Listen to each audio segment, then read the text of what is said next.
আমাদের 15তম দফাটি হচ্ছে তারুণ্য কর্মসংস্থান।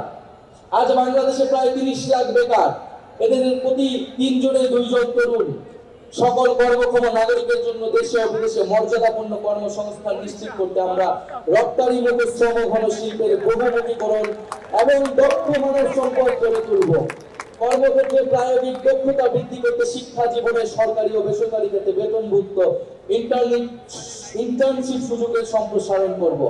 প্রতিযোগিতামূলক চাকরির পরীক্ষাগুলোতে প্রশ্নফাঁস, দুর্নীতি, সুপারিশ ও স্বজনপ্রীতি সম্পূর্ণ দূর করে স্বচ্ছতা ও জবাবদিহিতা নিশ্চিত করব এবং গ্রেড ভিত্তিক সমন্বিত পরীক্ষা ব্যবস্থা চালু করব। আমরা তরুণ উদ্যোক্তাদের জন্য উদ্ভাবন ও সৃজনশীলতা সহায়ক পরিবেশ তৈরি করব। আমরা জেলা ভিত্তিক ফ্রিল্যান্সিং এবং রিমোট ওয়ার্ক হাব গড়ে তুলব। পেমেন্ট প্ল্যাটফর্ম, কোয়ার্কিং স্পেস, উচ্চগতির ইন্টারনেট ব্যবস্থা করব। বিদেশি দক্ষ মানব সম্পদ রপ্তানির লক্ষ্যে আইটি, স্বাস্থ্যসেবা, নার্সিং, ব্যবস্থাপনা ইত্যাদি খাতে বিশেষ গুরুত্ব দিব।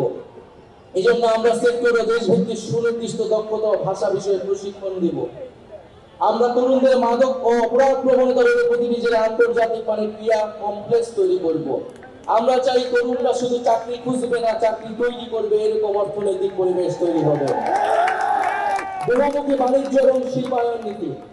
বাংলাদেশের ভবিষ্যৎ অর্থনীতিকে টেকসই করতে হলে রপ্তানির বহুমুখীকরণ ও বিকল্প বাজারে প্রবেশাধিকারের বিনিয়োগ এখন সময়ের দাবি। রপ্তানি বাজারের সম্প্রসারণে আমরা বিভিন্ন দেশ ও ব্লকের সাথে দ্বিপাক্ষিক ও বহুপাক্ষিক মুক্ত বাণিজ্য চুক্তি করব। আমরা গার্মেন্টসের বাইরে উচ্চ সম্ভাবনাময় শ্রমঘন খাত গুলোতে বিনিয়োগ ও প্রণোদনা জোরদার করব, যেমন চামড়া, পাদুকা শিল্প, আসবাব, হোম ডেকোর, লাইট ইঞ্জিনিয়ারিং, কৃষি প্রক্রিয়াজাত পণ্য প্রভৃতি। পাশাপাশি আমরা বিভিন্ন উচ্চ মূল্য সংযোজন খাত যেমন ওষুধ শিল্প, ইলেকট্রনিক্স ও তথ্য যোগাযোগ প্রযুক্তি প্রসারে বিশেষ নীতি সহায়তা প্রদান করব। এলডিসি থেকে উত্তরণের ফলে দেশের ঔষধ শিল্পে সৃষ্ট সম্ভাব্য সংকট মোকাবেলায় আমরা কার্যকর পদক্ষেপ নিব। ব্যবসা সহজীকরণ, জ্বালানি নিরাপত্তা ও আধুনিক অবকাঠামো নির্মাণের মাধ্যমে আমরা বাংলাদেশকে বৈদেশিক বিনিয়োগের এক আকর্ষণীয় গন্তব্যে পরিণত করব। আমরা 50 বছর মেয়াদী শিল্প উন্নয়নের মহাপরিকল্পনা প্রণয়নে শিল্প খাতের বিশিষ্ট ব্যবসায়ী, গবেষক, নীতি নির্ধারণী সমন্বয়ে একটি কমিশন গঠন করব। আমাদের 17তম দফাটি হচ্ছে টেকসই কৃষি ও খাদ্য সার্বভৌমত্ব। আমাদের নতুন বাংলাদেশে কৃষি পণ্যের সরবরাহ ও ন্যায্য মূল্য নিশ্চিত হবে, পাশাপাশি ক্রেতার স্বার্থ সংরক্ষণ করা হবে। আমরা কৃষিতে আধুনিক যন্ত্রপাতি, জলবায়ু সহনশীল জাতের বীজ, পরিবেশ বান্ধব সার এবং প্রযুক্তি নির্ভর সহায়তার উপর যথাযথ ভর্তুকি প্রদান করব, যার মাধ্যমে উৎপাদনশীলতা এবং লাভজনকতা বাড়ানো হবে। কৃষি সম্প্রসারণ কার্যক্রমকে দক্ষ আধুনিক করে তোলা হবে। প্রশিক্ষণ এবং মোবাইল ভিত্তিক পরামর্শ সেবা সহজলভ্য করা হবে।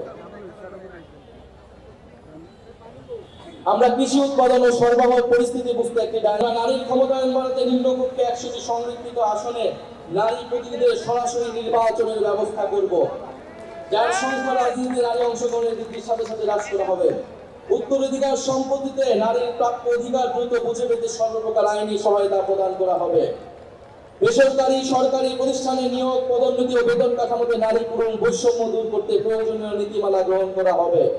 পরিবার ও আমাদের সার্বিক অর্থনীতিতে গৃহিণী নারীদের অবদান দেশজ উৎপাদন হিসেবে মর্যাদা পাবে ও দেশজ উৎপাদনের অন্তর্ভুক্ত হবে। প্রতিটি থানায় নারী সহিংসতা প্রতিরোধে সেল ও নারী পুলিশ নিয়োগ বাধ্যতামূলক করা হবে।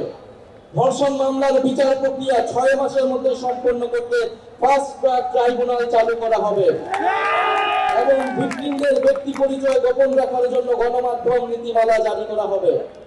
কর্মক্ষেত্রে ব্রেস্ট ফিডিং ও স্যানিটারি উপকরণ ব্যবহারের নির্দিষ্ট স্থান রাখার নিয়ম করা হবে। পরিবার, শিক্ষা প্রতিষ্ঠান, কর্মক্ষেত্র, অনলাইন, যানবাহনে নারীদের হয়রানি ও নির্যাতন প্রতিরোধে আইনি কাঠামোর যথাযথ সংস্কারের মাধ্যমে কঠোর শাস্তির বিধান করা হবে। নারীদের শ্রমবাজারে অংশগ্রহণ নিশ্চিত করতে উন্নত মানের চাইল্ড কেয়ার ও বয়স্ক সেবা সার্ভিস গড়ে তোলায় প্রণোদনা দেওয়া হবে।